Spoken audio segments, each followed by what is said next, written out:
Me say yes, Nana.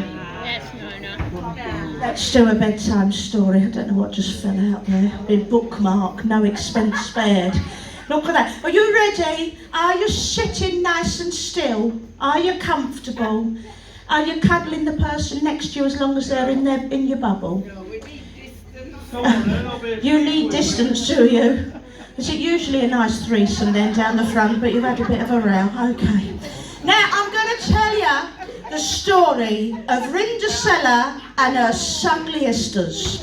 Are you ready? Say yes, Elsie. Yes, Elsie. Rindasella and her sugliesters lived in a Marge mansion.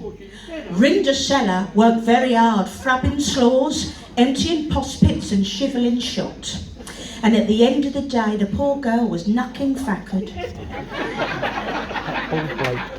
The sugliesters were right bugly bastards, if you ask me. One was called Mary Inge and the other was called Betty Swallocks.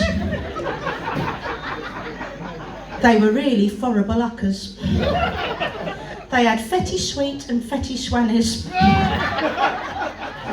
Now then, the sugliesters had tickets to go to the ball, but the cotton runts wouldn't let Rindasella go. Suddenly there was a bucking fang and a Gary Fodmother appeared, and her name was Sherry Hithole. And she was a light rucking thespian.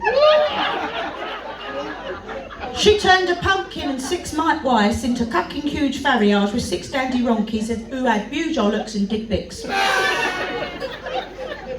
Now, the Gary Fodmother, she told Rindasella, if you're going to go off to the ball, you have to be back by dim light.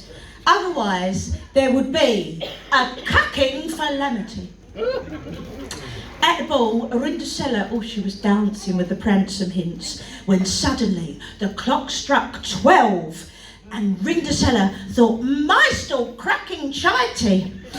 She ran out, dropping her slars glipper on the floor and tripping bass over ollocks as she went. The very next day, the Pransome Hints knocked on Rindasella's door.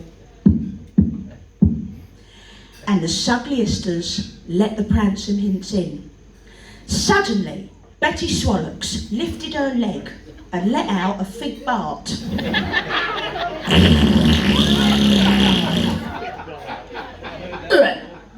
Who's fuss jarted? Said the Pransome Hints. Blame that fugly ucker over there, said Mary Inge. Now, when the stinking brown cloud had lifted, he tried the slars glipper on both sugliesters without success, and their feet stuck in funk. Betty Swallocks was ducking disgusted and gave the Pransome Hints a knack in the kickers.